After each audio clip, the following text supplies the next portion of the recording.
Assalamualaikum warahmatullahi wabarakatuh. Waalaikumsalam warahmatullahi wabarakatuh. Alhamdulillah. Alhamdulillahilladzi hadana li hada wa ma kunna linahtadiya laula an hadana Allah. Wassalatu wassalamu ala habibillah Muhammad ibn Abdillah wa ala alihi wa sahbihi wa mawalah amma ba'du. Yang sama-sama kita hormati dan kita muliakan para asatidz, para hujjah, segenap pengurus Masjid Jami Nurul Yaqin alladzi lam yudhkar ismuhu, dan kita semua yang hadir yang mudah-mudahan selalu ada di dalam maghfirah Allah Subhanahu wa taala. Puji syukur mari kita panjatkan kehadiran Allah. Salawat beserta salam senantiasa dawam kepada Paduka Alam yakni Habibana Al-Karim Muhammad sallallahu alaihi wa alihi wasallam, kepada para keluarganya, para sahabatnya, para tabi'in, para tabi'in sampai kepada kita selaku umatnya. Ya, mudah-mudahan di yaumil kiamah nanti kita semua mendapatkan syafaat Rasulullah sallallahu alaihi wasallam. Hadirin wal hadirat jemaah yang dimuliakan Allah, seperti biasa sebelum kita lanjutkan kembali kajian ta'lim kita, terlebih dahulu marilah kita bertawassul kepada sahibul kitab, bermohon, berdoa kepada Allah. Mudah-mudahan dengan selalu kita istiqomah menjalankan perintah-perintah Allah, melaksanakan taat kepada Allah. Mudah-mudahan di mana kita menghadap Allah, iman dan Islam kita senantiasa ditetapkan oleh Allah Subhanahu wa taala. A'udzubillahi minasyaitonir rajim. Bismillahirrahmanirrahim. Wa idafil baliyati wal mukarrati wal bida'il waqi'ati fi darina wa ghairiha bi jami'il bala'il muslimin wa rijal bi salamati wal afiyati lana fi abdanina wa dinina wa dunyana wa akhiratina حوائجنا وتفريج همومنا وغمومنا ولقبول جميع حوائجنا ومقاصدنا.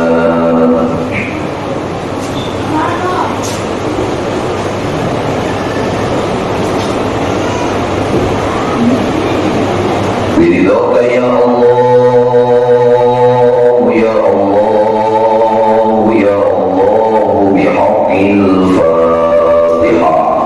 أعوذ بالله من الشيطان الرجيم. بسم الله الرحمن الرحيم. الحمد لله رب العالمين الرحمن الرحيم مالك يوم الدين. إياك نعبد وإياك نستعين. اهدنا الصراط المستقيم صراط الذين أنعمت عليهم غير المغضوب عليهم ولا الضالين.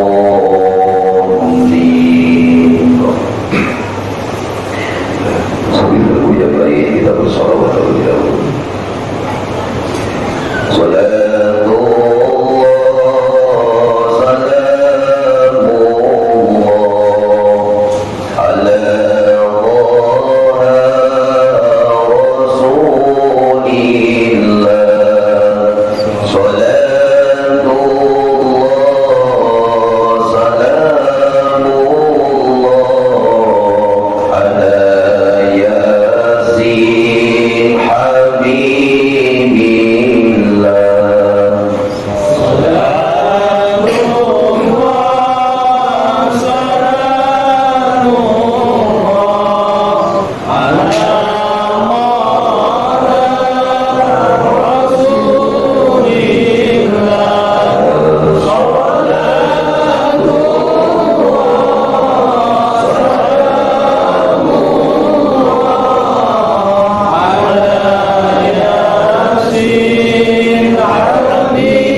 Bismillahirrahmanirrahim.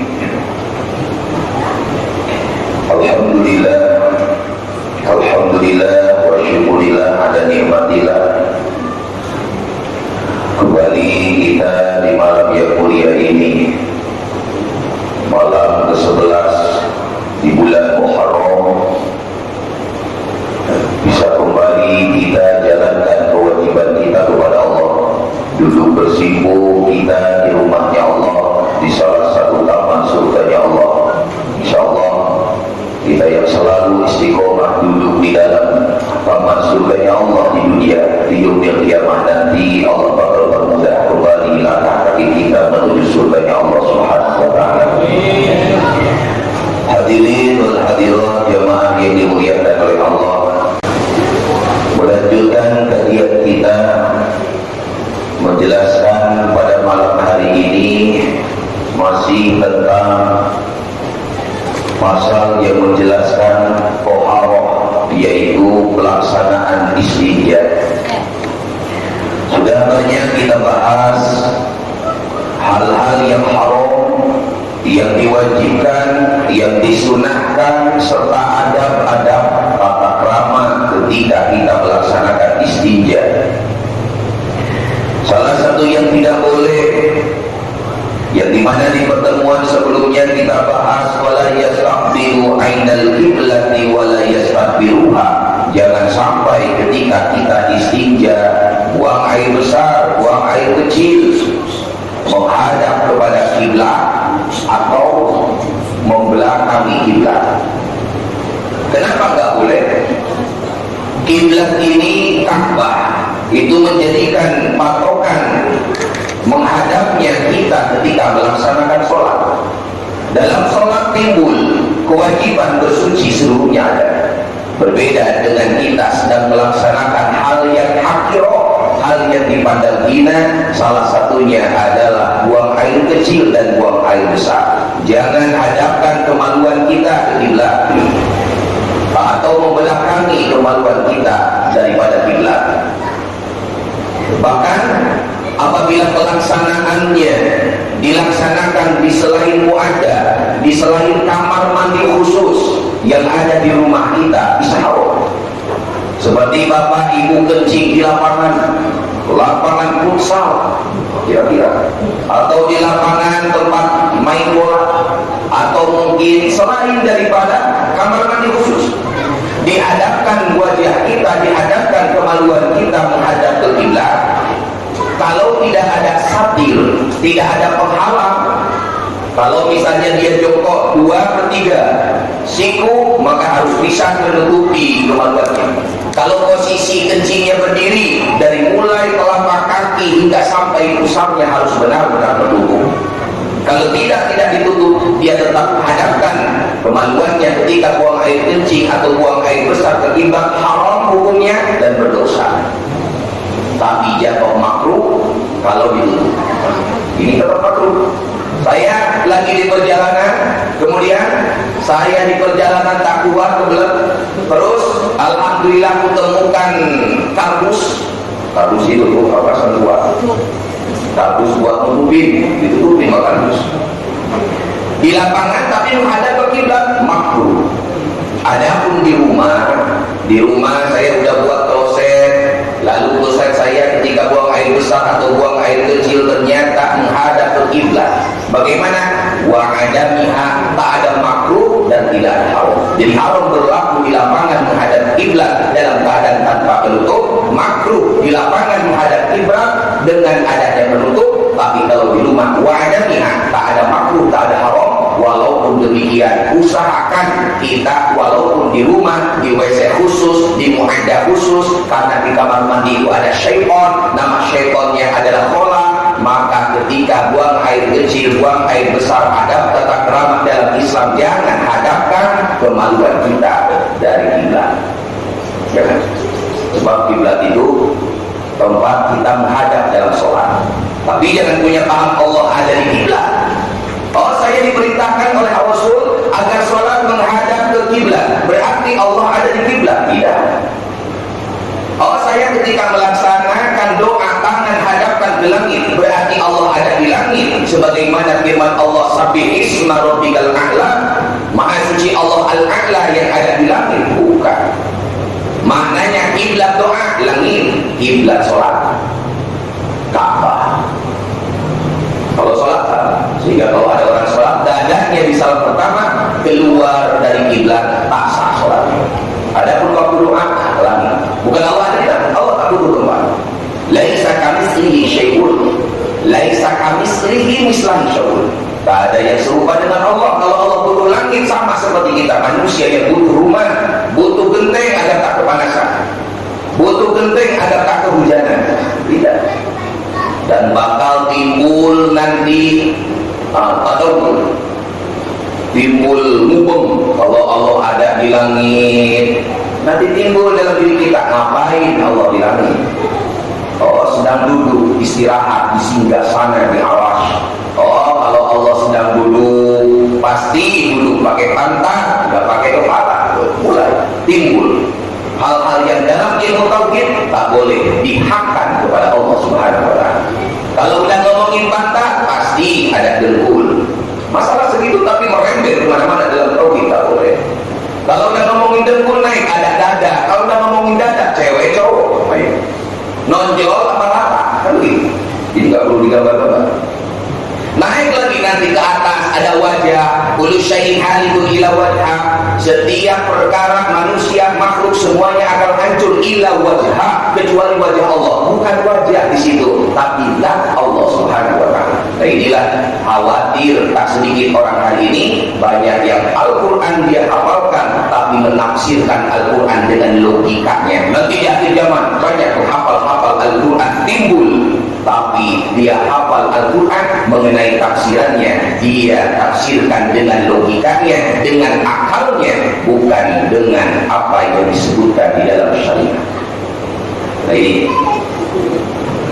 maka tak boleh menghadap kita ketika buang air besar ataupun buang air kecil kepada kiblat. Lalu apa lagi? Wala yastaka, dan hindari ketika kita melaksanakan buang air besar ataupun buang air kecil, yaitu sambil nyiwak atau sambil nyikat gigi.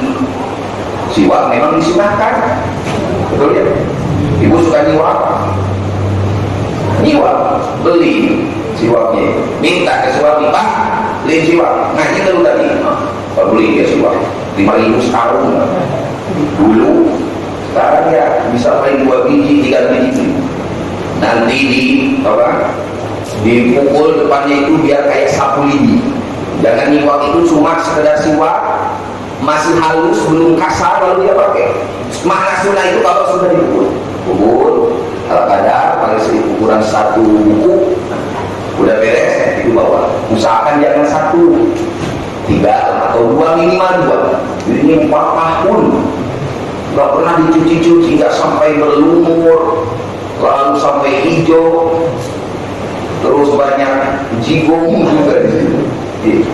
Amin. 2 atau 3. Jadi kalau 1 udah dicuci, tinggal 1-nya lagi dipakai sama kita. Kapan waktunya? Bangun tidur, mau tidur, dikukuhkan ketika mau wudu, mau sholat, kukuh sekali. Walaupun sholatnya berkali-kali. Sholat isya, beres sholat isya, mau qabil ba'diyah, siwak. Beres ba'diyah, mau witir, siwak. Tengah malam bangun tahajud, tak tanggung-tanggung. Jemaah Nur yakin kalau tahajud 1000 rakaat, berarti 500 kali salam, 500 kali siwak. Beres tahajud, lalu apa? Sholat hajat, sholat istikharah, sholat tasbih, terus siwak. Mau baca Al-Quran, siwak. Mau memandangkan azan, siwak. Mau ngaji, siwak. Saya nggak ada siwaknya Ustaz. Kalau nggak ada, apa yang kita bawa? Baju, walau bikumil syak, walaupun dengan ujung pakaian kita, bikumis sok. Boleh pakaiannya panjang, kalau pendek sini. Saya pakai sarung boleh? Boleh. Jangankan pakai sarung, kata Syekh Nawawi, kalaupun kalian punya teman, ternyata tangan teman kalian kasar. Ini temannya kasar tangannya, kenapa? Ya misalnya pegawai kasar dia, serabutannya kasar, hingga tangannya pun ikut kasar, boleh. Apa? Itu coba kamu kan tangannya agak kasar itu, terus siwak ya, iya, ya udah bentar lagi mobil dulu, udah mobil lah, insya Allah. Kok ada beda ya rasanya? Yang bilang asli saya curiga. Lalu alasannya apa? Kenapa kalau buang air besar, buang air kecil di sini dilatih buang air kecil? Tapi bukan begini kan? Dalam kitab Syekh Zainuddin bin Abdul Aziz Al-Maribali menjelaskan tentang buang air kecil, jangan nyiwak, jangan nyikat gigi. Bagaimana dengan buang air besar? Buang air kecil aja tidak boleh, apalagi buang air besar. Dalam hadis Nabi, jangan kau kencing di tempat air yang tergenang. Ada tempat air yang tergenang tidak ngalir kencing, tak boleh, bisa haram. Karena hewan mungkin bisa minum di situ, mungkin ada orang yang kehausan tak tahan bisa minum di situ, tak boleh kencing di air yang menggenang yang tak mengalir. Bagaimana kalau BAB? Kencing aja sudah nggak boleh, apalagi buang air. Itu disebutnya dalam ilmu fikih qiyas. Nama qiyasnya qiyas aulawi, qiyas yang menjelaskan tentang satu hal dalam hadis, dalam ayat, dalam mantuk, dijelaskan tentang satu seperti kencing, apalagi yang lebih dari itu. Alasannya apa? Orang yang kalau dia buang air kecil atau buang air besar lalu dia menyikat gigi, sambil nyikat gigi, yurisun nisyan, inilah yang mewaris lupa, gampang lupa, apalagi hutang. Cepat dulu. Akhirnya apa? Usahakan. Kalau kita menyikat gigi jangan sambil kencing, jangan sambil begitupun buang air besar jangan sambil nyikat gigi. Jadi sudah selesai atau sebelumnya boleh. Tapi ada dalam salah satu ilmu hikmah. Jadi hikmah ada di sini. Dalam kitab Manfaat Hikmah itu orang yang punya penyakit apa? Beler itu, hilaf, udah minum Mixagri tak sembuh juga, Neosek nggak sembuh juga, Ultra Flu nggak sembuh juga, ke dokter nggak sembuh juga, Baygon nggak sembuh juga. Lalu bagaimana? Bersikat gigilah ba'dal wudu, setelah wudu. Mandi, kalian mandi, wudu, selesai jalankan dulu baru ganti. Itu salah satu daripada obat yang dimana bisa mengobati daripada penyakit hilaf. Lalu kalau meludah pada waktu kita melaksanakan buang air besar atau buang air kecil, apakah dibolehkan? Wala yabzuqa fi mawdi. Jangan juga kita ketika melaksanakan qada'il hajat diludahin sama kita. Kencing, jangan. Atau lagi buang air besar, sambil tutup dia punya dia sendiri, diludahin sama dia, jangan. Kenapa nggak boleh meludah ketika buang hajat? Fa innahu yakhafu minhul awal. Orang yang selalu ketika buang hajat kencing ataupun buang air besar dia ludahin kotorannya tersebut, air kencingnya itu akan menjadikan sebab timbul penyakit kepada diri. Dan jangan kita hindari, karena hakikat datangnya penyakit dari siapa? Allah. Syariat itu sudah sempurna. Al-yawma akmaltu lakum dinakum wa atmamtu 'alaikum ni'mati wa raditu lakumul Islam dinan. Sudah sempurna syariat dalam Islam. Kalau misalnya kita ingin sehat, ikutin syariat Islam sehat, maka nanti tak pernah sakit.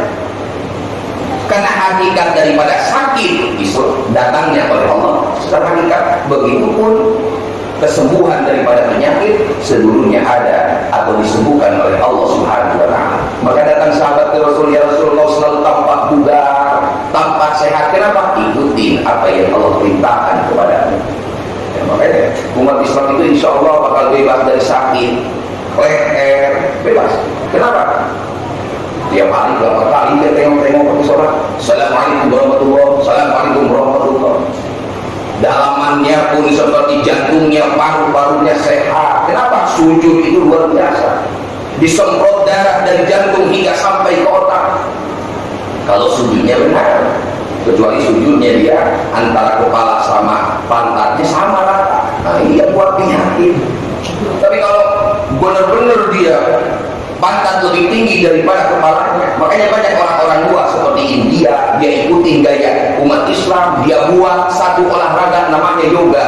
Dari Islam sudah cukup dalam melaksanakan sholat dengan baik. Kalau sholat dengan baik dia jalankan, insya akan memberikan pengaruh yang kuat, salah satunya kesehatan. Nah ini. Dan juga dalam riwayat, kenapa larangan kita meludah ketika buang hajat? Annahu yatawalladu minhul waswas wa safratil aslam, bisa menimbulkan waswas. Apa makna waswas di sini? Alladzi waswisu fi sudurin nas. Waswas itu penyakit yang ragu-ragu selalu terjadi dalam ibadah. Di mana tempatnya waswas? Di sudur. Sudur di sini hati, qalbu. Oke. Manusia itu punya 7 nafsu. Makhluk Allah semuanya di sini. Apa saja? Amarah, lawamah, mulhamah, mutmainnah, radiyah, mardiyah, kamilah. Itu 7 nafsu. 2 nafsu buruk namanya amarah, lawamah. Amarah, nafsu dohir, pemarah, emosional, tangan gampang mukul, gampang nendang orang, lisannya kalau ngomong nyakitin, amarah. Kalau lawamah timbul dalam hati, sombong, ria, ujub, sum'ah, senang melihat orang susah, susah melihat orang senang, sum'ah, lawamah. Selebihnya bagus, mau ngaji, maksud, saya pengen ngaji, enak kalau diruyakin itu, kalau udah diem, kenapa? Adem sampai tidur. Adem, ini contoh. Itu kan yang bawa datang ke masjid apa? Nafsu. Datang ngaji, nafsu. Tengah malam dia bangun tahajud, nafsu. Semuanya, cuma nafsunya keluar dari lawangan, keluar dari amarah. Bisa jadi nafsunya nafsu mutmainnah, nafsu radiyah, nafsu mardiyah. Di mana letaknya?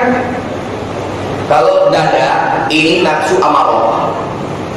Kalau hati, namanya lawamah. Di hati ini bawa-bawa tak baik. Kenapa kalau kita sholat selalu kita baca sebelum salam, ya muqallibal qulub tsabbit qalbi, ya muqallibal qulub tsabbit qalbi, ala dinika wa ala ta'atika subhanaka inni kuntu minal zalimin.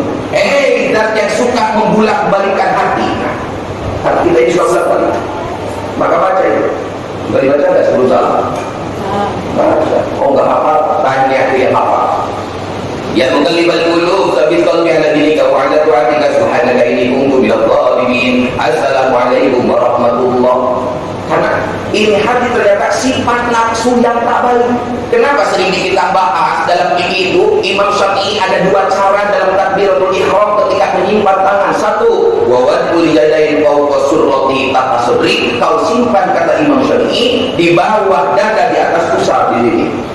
Kedua, agak miring, 2 jari di bawah susunya. Apa maknanya? Di sini letaknya hati. Hati itu nafsu, nama nafsunya amarah, nama nafsunya lawamah, sifat ujub dia. Maka di sini ditutup sama kita. Allahu Akbar. Agak miring. Satu lagi di sini. Saya mau di sini, mau di sini silakan. Kalau Imam Hanafi di bawah pusar, Imam Malik tepat di pusar, Imam Hambali di atas pusar tapi lebih dalam maknanya daripada dada. Kalau Imam Syafi'i tawassul tengah-tengah. Lalu satu lagi agak miring ke kiri dalam riwayat Imam Ibnu Huzaimah. Nah ini dia tak was-was. Kadang kalau sholat, jangan sholat lagi wudhu was-was, lagi sholat was-was. Was-was itu sifatan manusia. Siapa pelakunya? Syaitan. Ada dalam surat An-Nas ya. Pada apa surat An-Nas? Min syarril waswasil alladzi waswisu fi sudur minal jinnati. Was-was kadang terjadi dari manusia, kadang pelakunya itu jin. Jin itu siapa? Makhluk Allah. Siapa rajanya? Iblis. Iblis punya anak buah, syaitan, jin. Syaitan pelaku yang pasti mau tak mau kewajiban mereka tempatnya di neraka. Itu sudah tanda tangan stempel, kami di neraka. Itu syaitan. Kalau jin terbagi 2. Ada jin yang memang Allah jalankan dia bakal disimpan di neraka, ada jin yang bakal selamat. Wa anna minal muslimuna wa minal qasidun faman aslama fa ulaika taharraw rasyada wa amal qasiduna fa kanu li jahannam ma'wa. Orang yang muslim, kata jin, wa anna minal muslimun ya Muhammad, aku ini ada dari golongan muslim, ada jin muslim. Maka dalam bahasa Imam Syafi'i, kalau laki-laki nempel kulitnya dengan jin perempuan batal. Kalau lihat langsung jinnya, kita kan enggak, kecuali pas lewat uji bukan. Nah kalau misalnya dia yang membuat kita was-was dalam wudhu, ada besar, biar ketika wudhu air ngalir terus. Padahal wudhunya sebentar, kok ngalirnya hampir luber. Ketika mandi besar, itu mandi besar habis 1 ton. Oh, berapa itu 1 ton? 500 liter lebih. Lalu bagaimana? Nah inilah yang mewaswaskan kita dalam melaksanakan wudhu, mandi besar, begitu pun istinja. Nama syaitonnya adalah syaiton wasman. Wasman, masih wasman? Ada yang mau wasman? Kira-kira. Makanya ibu kalau bapak, ibu kalau ngaji disimak. Khawatir begini, lahir anak. Ingat malam minggu, aku pernah dengar ada nama bagus itu. Siapa? Wasman. Akhirnya namanya dikasih nama wasman. Wasman. Was tahu gitu, ternyata nama syaiton. Syaiton yang memang mengganggu khusus. Dia yang mewaswaskan. Biar wudhu itu tadi niat enggak ya? Tadi dibasuh enggak ya? Tangan kanan. Tadi kaki kiri dibasuh enggak ya? Ketika mandi besar, tadi saya niat mandi besar apa kagak? Itu si wasman kelakuan. Ketika sholat ada alladzi waswisu fi. Siapa dia? Konzab tengku kita waktu sholat. Makanya kata Nabi Utsman, kenapa Utsman? Ya Rasul, aku kalau sholat aku selalu kadang-kadang lupa. Padahal 30 juz hafal Utsman itu. Tapi kalau sholat baca inna al-kausar kadang nyasar ke innalillahi ya Rasul. Baca wal asri innal insana lafi khusrin nyasar keluar ini. Ini kenapa ya Rasul? Kadang rokaat aku lupa 2-3. Itu kelakuan syaitan Utsman. Siapa nama syaitannya? Khanzab. Ini satu-satunya syaitan yang disahihkan di dalam hadis, namanya Khanzab. Dia setan yang mengganggu kita dalam sholat. Fakul, maka baca oleh dirimu ketika sholat, kul a'udzu birabbin nas, malikin nas, ilahin nas, min syarril waswasil khannas alladzi yuwaswisu fi sudurin nas minal jinnati wan nas. Itu dibaca. Mau melaksanakan sholat biar nggak timbul waswas. Tapi waswas ini ada jalan, salah satunya ibu dan bapak ketika buang air besar, buang air kecil, diudahin sama kita. Maka sunnah bagi kita nanti ketika di kamar mandi buang hajat, gigi itu nempel, terus ada nempel, lagi kencing, lagi BAB nempel, biar tak betah di kamar mandi. Karena riwayat sebelumnya, inna syaitan yal'abu bimaq'adihi bani Adam. Syaitan itu ternyata ketika kita jongkok atau kita duduk buang air besar, dia itu mutar-mutar di badan-badan kita. Ayo yang lama.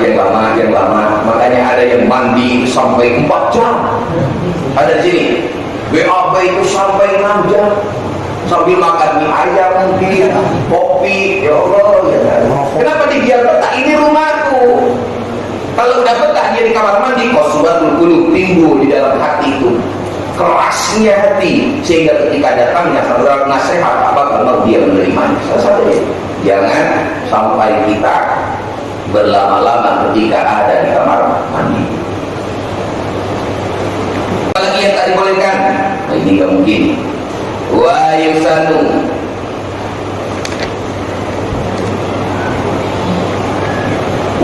wa yusanu an la ya'kula wa la yashruba wa yad'a rida'an wa yusanu, dan jangan sampai ketika dia melaksanakan buang air besar atau buang air kecil, alla ya'kula, ya makan.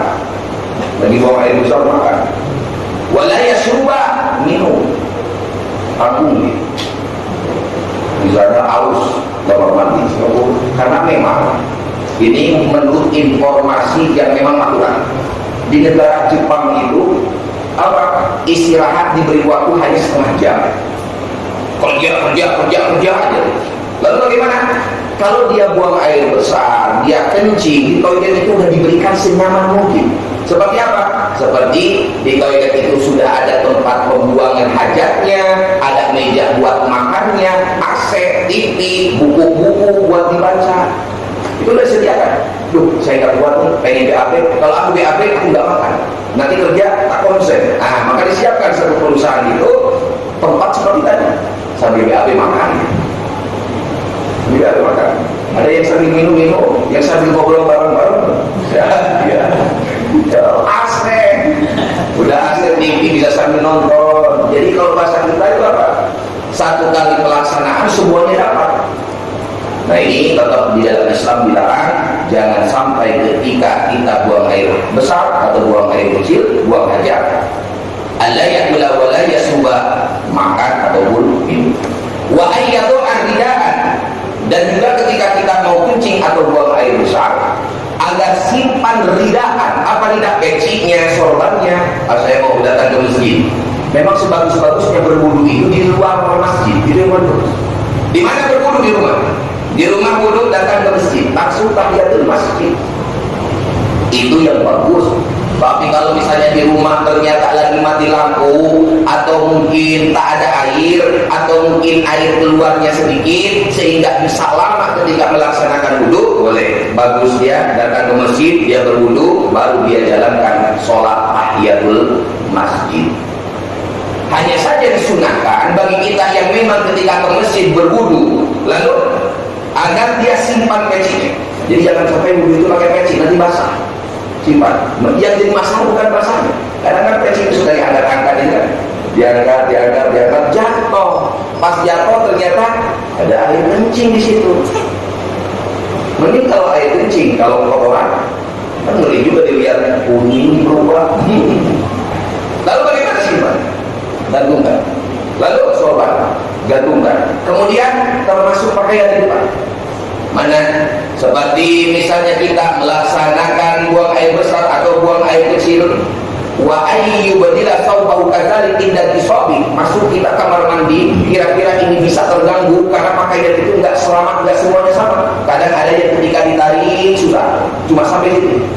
Ya syukur-syukur kita pakai pakaian ininya panjang, apa lubang itu deh, sehingga ketika melaksanakan wudu bisa seperti ini. Dan ini yang paling disenangi oleh Imam Syafi'i. Imam Syafi'i itu kalau buat baju lubangnya panjang, ini panjang. Biar apa? Pertama disimpan kitab Al-Quran. Keduanya, kalau melaksanakan wudu tinggal nggak usah membuka baju. Tapi bagi kita yang pendek, apa yang memang nyatanya tangannya ini susah, biasanya kemeja ya. Kalau nggak kemeja, baju anaknya dipakai sama bapaknya. Itu siapa? Bapaknya nggak modal dia. Akhirnya pas ditaruh nggak bisa sampai sini doang. Itu wajib mau nggak mau dibuka. Dibuka, disimpan, jangan apa. Kalau jatuh, dikhawatirkan nantinya itu buta najis. Yang bagus ini. Ada lewat. Kalau Imam Syafi'i tadi, dia gampang dulu. Kalau kita lewat itu berkat bisa dimasukin ke sini, Pak. Masuk satu. Pak Nurdin udah dapat belum? Oh belum ya, padahal udah ada dua di sini. Diambil lagi satu, jadi tiga. Ini lumayan lah. Nah, itu. Lalu apa lagi? Wa an la yaqula qa'iman, dan janganlah kalian la yaqula, janganlah kalian kencing qa'iman dalam posisi berdiri. Orang yang dimana kencing posisinya berdiri, kita ambil hukum dulu. Apa hukum kencing berdiri? Apa hukum? Kencing berdiri hukumnya apa? Makruh apa? Suaranya keluar tapi bibirnya bergerak, suaranya enggak ada. 4 mazhab sepakat. Imam Hanafi, Imam Maliki, Imam Syafi'i, Imam Hambali, hukum kencing berdiri makruh. Berarti kalau makruh, ada Nabi pernah melaksanakan kencing berdiri? Pernah. Kapan waktunya? Di tempat sampah pernah. Itu satu-satunya hadis. Nabi pernah melaksanakan kencing berdiri, akan tetapi posisinya darurat. Di dalam penumpukan sampah yang memang nyatanya banyak najis dilaksanakan. Nah bagi kita bagaimana? Kalau memungkinkan kita bisa kencing dengan wudu, bisa dicari tempat yang bagus, tak ada najis yang bisa menjadikan bukan najis badan kita, pakaian kita, maka wudu lebih bagus. Bahkan ilmu kesehatan, apa kata mereka? Kalau orang melaksanakan kencing, lalu kencingnya sambil berdiri, pertama tidak tuntas semuanya. Sehingga kalau tidak tuntas, nanti air kencing itu akan tersisa. Ketika air kencing tersisa, dia akan membatu. Sehingga pas kencing susah. Kenapa ini? Pas keluar ternyata batu keluar. Lalu apa kata dia? Bagus juga di batu. Akhirnya batunya dipoles, diikat, sholatnya tak sah. Kenapa tak sah? Batu dari kencing batu itu najis. Tidak boleh. Ini batu luar biasa. Aku dapatkannya susah sampai berdarah-darah. Dari gunung mana? Udah banyak bacot, jangan mau nih. Aku keminta mahar 500.000. Ternyata sampai berdarah-darah dari kencing batu. Tapi amin. Jangan.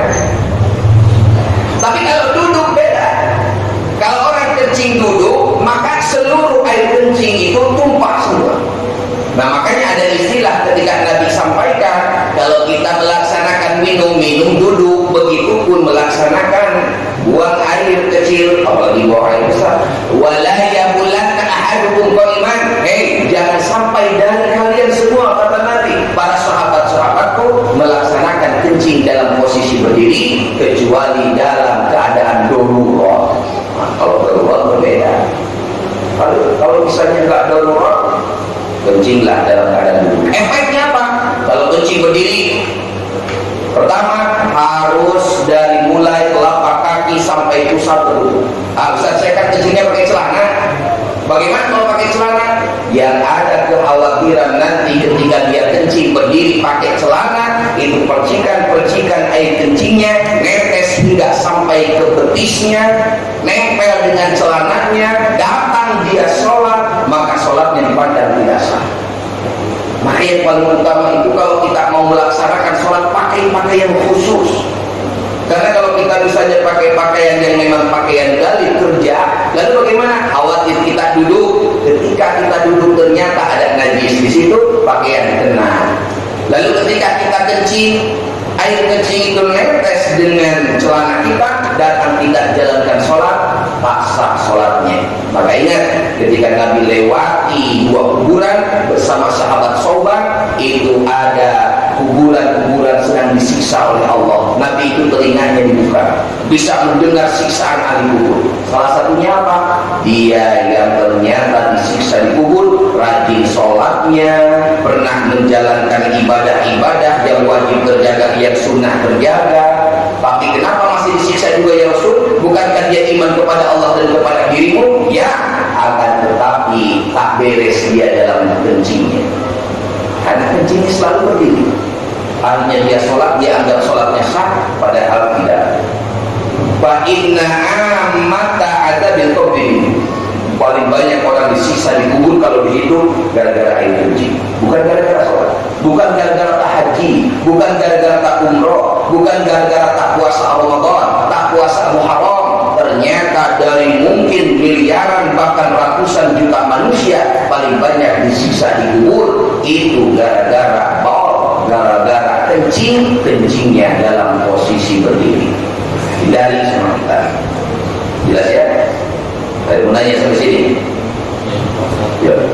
Kalau kayak saya lah, namanya bagian lapangan ya, karena enggak berat. Nah kalau di tempat kita istirahat ada tempat air wudhu nih, udah bikin pancer. Saya nih ambil botol nih, karena dalam kan sih nggak perlu pulang. Saya niatin air ini untuk buang apa sih? Buang ini. Saya angkat ini itu posisi ini mas. Airnya dari mana? Dari situ. Iya. Udah ada dari yang tadi. Kan kita buat tempat wudhu kayak padasan lah. Iya. Karena nggak ada air, saya juga akan bawa air kan. Ada botol kosong saya ini, tapi saya niatin. Itu botol kosong air apa? Enggak, botol kosong biasa sampah ini. Oh, ngambil airnya dari mana? Yang tempat yang padasan itu. Oh, itu bukan air minum ya? Tapi emang kalau kita tutup lah, kayak semacam Iya. LBSM kan gitu, kayak lapangan. Kencing itu mau buang air besar, mau buang air kecil, selama tidak mengganggu, tak harus di kamar mandi. Harus di kamar mandi. Dulu itu nggak ada kamar-kamar mandi, langka, jarang sekali. Datang Rasul istimewa. Lalu bagaimana saya ketika kencing, ketika melaksanakan kencing, saya tak sempat datang ke kamar mandi. Ada satu tempat, itu tempat walaupun disebut lapangan, tapi tertutup. Saya datang ke tempat tersebut, saya kencing di tempat itu, saya pakai air, lalu air itu saya ambil, bukan air minum ya. Lalu saya niatkan untuk melaksanakan istinja. Apakah sah istinjanya? Istinjanya tetap sah. Bahkan air itu pun boleh diminum, bukan air kencing ya Pak. Air yang ada di kecuali kayak seperti aqua yang sering kita bahas. Kalau air aqua ini udah musabbal. Al-ma'ul musakhar bil aqua kama huwa ghalib mashrub wal mashrub mat'um wal mat'um la yajuzu tatawwilihi. Setiap air yang ada di aqua ini adalah air minum. Tuh lihat, air mineral. Mana sih? Kok nggak ada sih? Air mineral pegunungan murninya. Ini saya bukan berarti saya iklan. Ibu bapak beli aqua ada. Pokoknya ini air minum. Sehingga yang namanya minuman dalam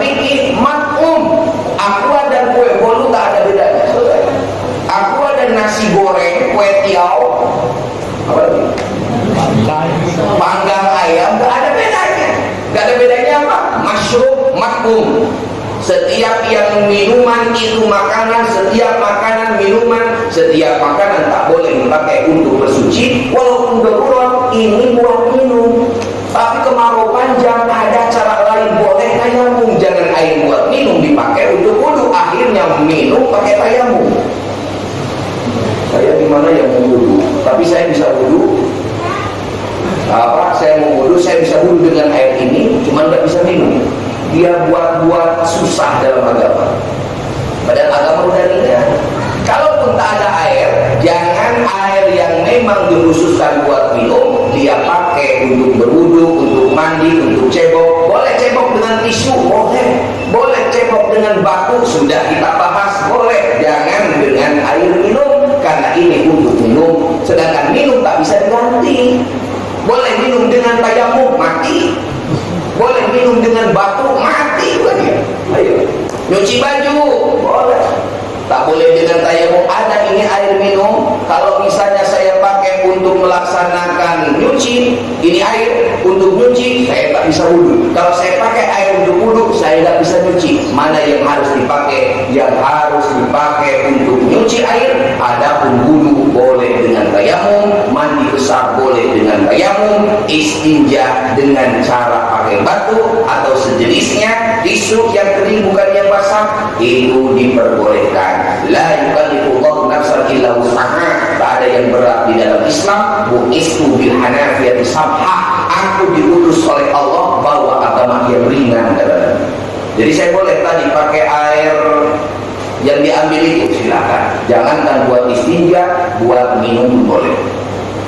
Ini kalau misalnya bahasanya air buat wudu aja, kuman ini.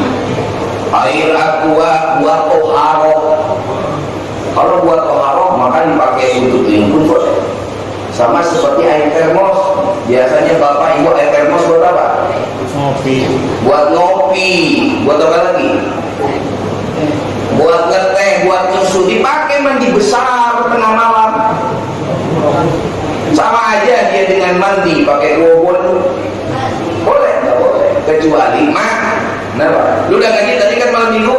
Ngaji. Emang bapak enggak ngaji tapi bapak tidur, Pak. Terus tadi ngomongin masalah termos, apa katanya?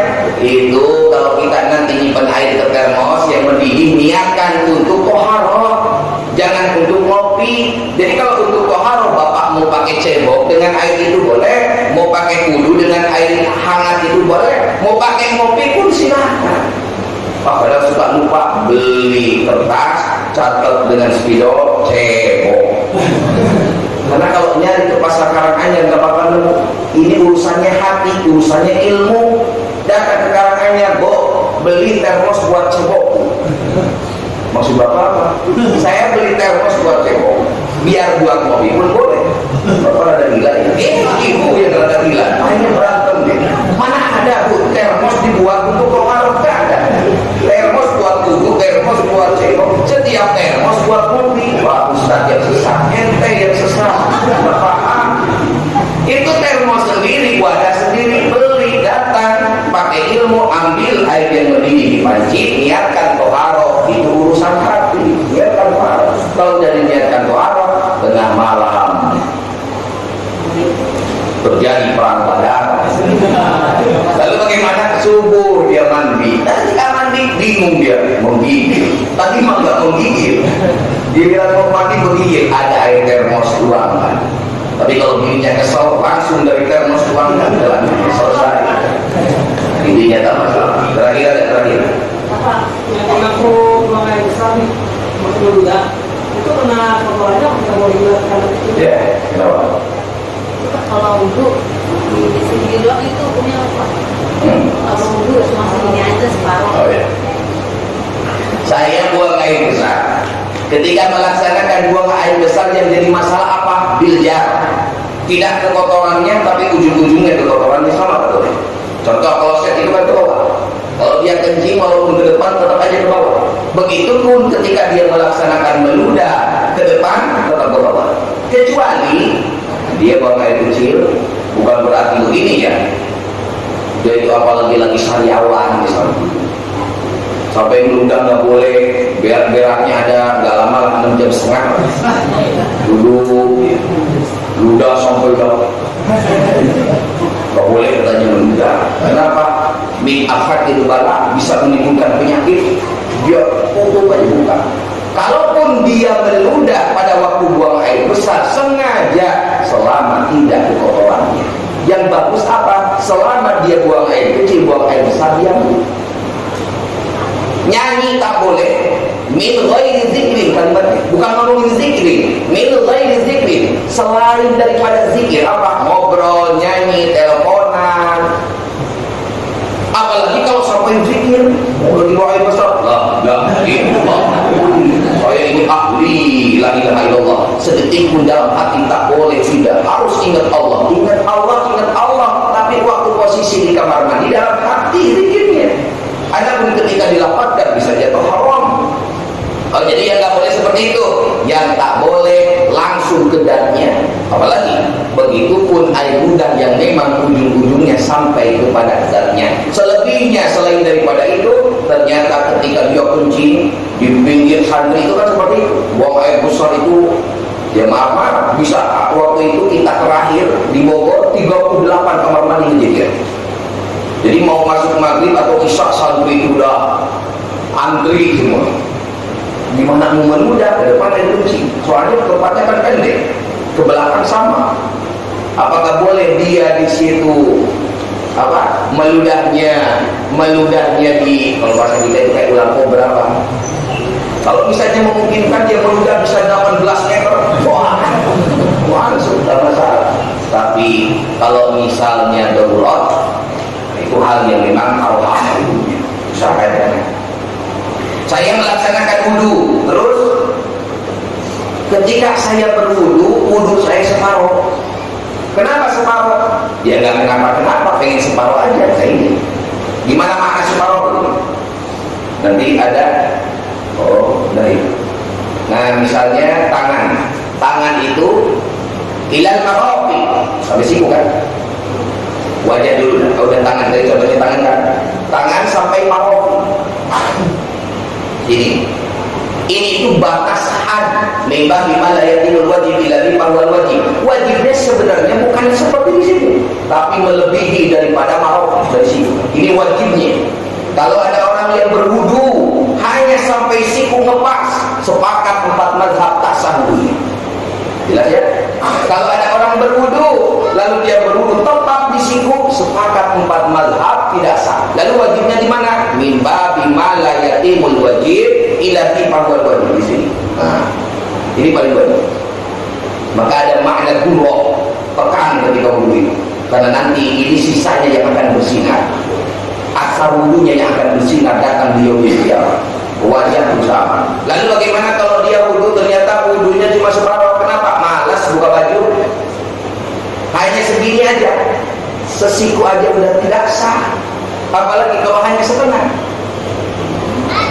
Dia wudu, ada wudu kadal itu, masuk kamar mandi, basah mata orang lain yang basah. Orang aja kalau wudu katanya badan gua basah, ternyata wudunya pakai kanan lebar kiri. Nah kalau misalnya orang menjalankan wudu, lalu ketika wudu syarat masuknya tidak dijalankan seperti jariul ma, mengalir air. Kalau wudunya di bak gede enak, Jakarta nggak ada bak gede. Jakarta itu keran, sebagus-bagusnya paling sedikit air turun baru mengalir. Kalau di kampung enak, ambil air 2, 3, 4. Ada yang malas dia nggak ada kebagian keempat, langsung terjun dia. Kalau itu dulu semuanya basah. Salah, masalah. Kalau di Jakarta mana ada? Jadi kalau ngambil air dia di tempat tersebut berbarengan dengan yang lain silakan. Walaupun tidak jadi rumah, air dimasukkan ke bak selesai, karena baru yang kiri dimasukkan selesai. Baru kaki dicelupin selesai, sampai kepala dicelupin lagi. Tapi kalau dalam posisi di keran, maka kita yang harus lebih ahli. Caranya bagaimana? Ya, ketika melaksanakan wudu, tangan tak boleh sampai musab ngangkat air, itu tak boleh. Mana musab ngangkat air? Seperti ini tangan, ini air. diambil air di keran, ya, diambil air di tangan kiri misalnya, atau tangan kanan lah, tangan kiri yang mau dibasuh, diambil air begini lalu diusap basah. Ini namanya bukan membasuh tapi mengusap. Contoh lain, diambil air lalu dibasuhkan ke wajah, ini kering nggak? Ditarik sama tangannya, maka wudunya tidak sah. Maka yang benar yang bagaimana? Syarat wudu jariyul ma'i, air itu jariyul ma', mengalir. Mau begini boleh, buka keran, tapi kukur yakin. Maka yang bagus itu dari atas, ambil, walaupun di bak, ambil yang bagus. Walaupun di keran, diambil dulu, dituangkan baru. Dari wajah ambil dari atas, sehingga air itu mengalir. Setelah air mengalir baru kita tarik, bukan ambil air ditarik. Mana ada air ke atas, kecuali di ruang angkasa mungkin wudu. Tapi kalau misalnya kita di sini, air itu dari atas turunkan, mengalir baru. Walaupun dalam mazhab kita sunnah, dalam mazhab Imam Malik wajib. Tangan dong, turunkan. Jadi air itu mengalir dengan sendirinya, bukan diambil air ditarik. Ini yang tasak, namanya maskun, mengusap, bukan goslun. Sedangkan niat wudu, nawaitul gusla lirafil hadasil asghar, enggak nawaitul masha. Begini masha, kalau begini gusla atau gosla, begini gosla. Maka ketika dia melaksanakan wudu dengan cara diusap, airnya yang ditarik sampai merata, wudunya tidak sah. Yang sah apa? Ambil air, turun dengan berjalannya sendiri, baru diusap sama dirinya, itu yang sah, namanya mengambil daun. Jelas ya? Jadi nggak boleh kalau separuh, kecuali darurat. Apa daruratnya? Ininya borok, kata dokter udah disalpin, ibu kok bisa borok? Nggak tahu lah, pokoknya gatel ini Pak, ini udah infeksi Bu, tapi nggak terlalu parah nih pakai salep, tapi jangan kena air dulu ya Bu ya, ini lukain boroknya udah kayak kebakar ini. Terus bagaimana saya wudu nanti? Jangan, kalau ibu kena air bahaya Bu. Bahayanya itu bisa ini infeksi berat. Kalau udah infeksi berat ya mau kamu diamputasi. Kalau diamputasi diganti sama kaki kobok, nggak mau kita. Nah di sini darurat, udah cukup wudunya segini, sisanya gunakan dengan tayamum. Tayamum yang sudah pernah kita bahas. Tayamum dalam wudu, ada tayamum dalam mandi besar. Kalau dalam wudu wajib tartib, dalam mandi besar tidak wajib tartib. Jelas ya? Nah, terakhir baca doa. Apa doanya? Mau masuk kamar mandi? Allahumma barik lana fi ma razaqtana. Doa makan. Allahumma inni a'udzubika minal khubuthi wal khaba'isi. Lupa saya udah masuk kamar mandi, bagaimana? Fa'in al-faladzalika hatta dakhala qallahu biqalbi. Kalau dia lupa udah masuk kamar mandi, bahkan udah nongkrong, bahkan udah keluar separoh, maka biqalbi, dengan hatinya. Jangan astagfirullah, nggak baca doa Allahumma inni a'udzubika minal khubuthi. Bagaimana? Maka jatuh kalimatnya yang dia lafazkan di kamar mandi membawa kalimat Allah, haram hukumnya.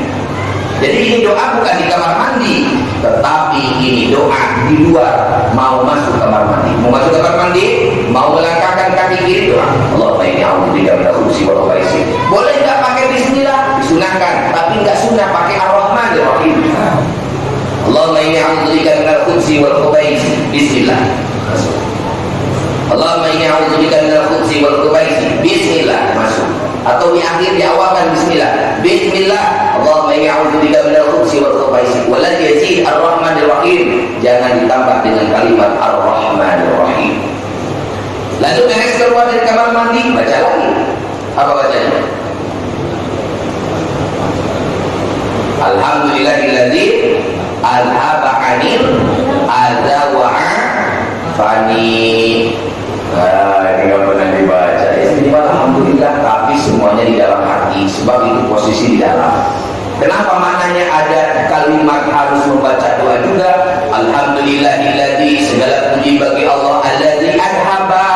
menghilangkan Allah anni dari saya al-adza kepada penyakit wa'afa dan yang memberikan sehat Allah kepada saya.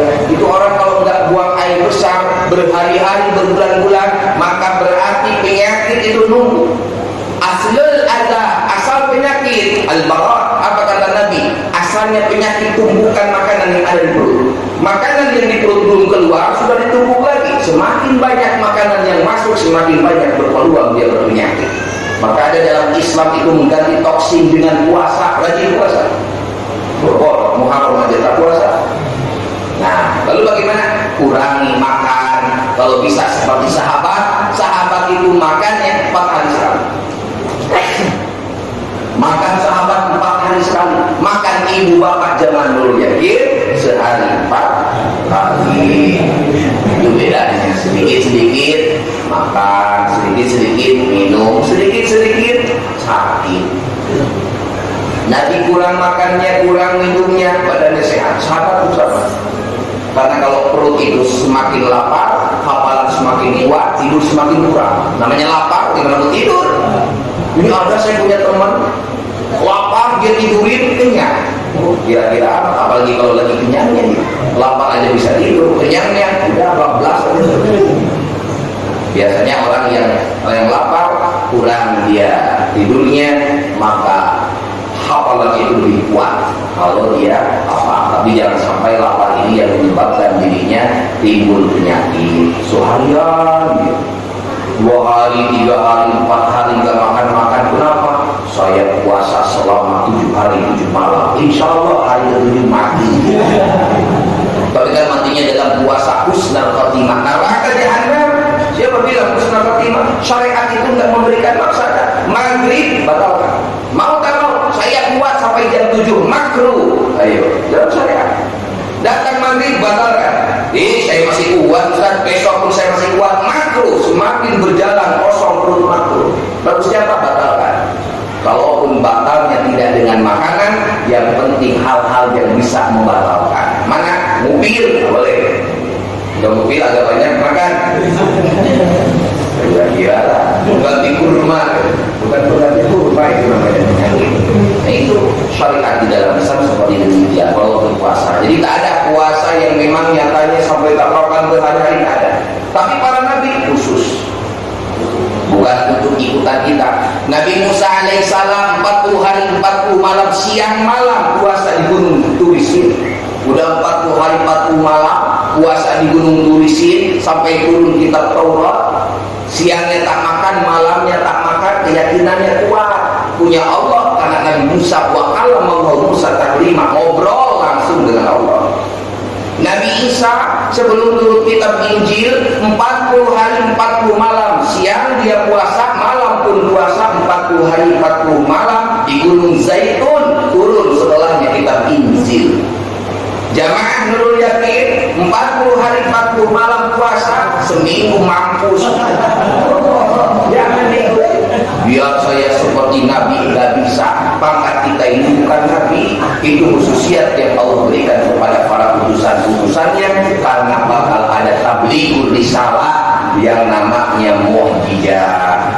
Jadi kita ada di kita karena mukjizat wafatnya Rasul hilang, tak ada lagi kalimat mukjizat. Ini selesai pembahasan tentang penyempurnaan dalam toharoh, yang mudah-mudahan bisa kita laksanakan, bisa kita amalkan, dan menjadi sebab seluruh rangkaian ibadah-ibadah kita diterima oleh Allah Subhanahu wa Ta'ala. Ya Allah, biha ya Allah, biha ya Allah, bihusnil khotimah ya Allah, biha ya Allah, biha ya Allah, bihusnil khotimah untuk bina wal muslimin min kulli ainin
Wassalamualaikum warahmatullahi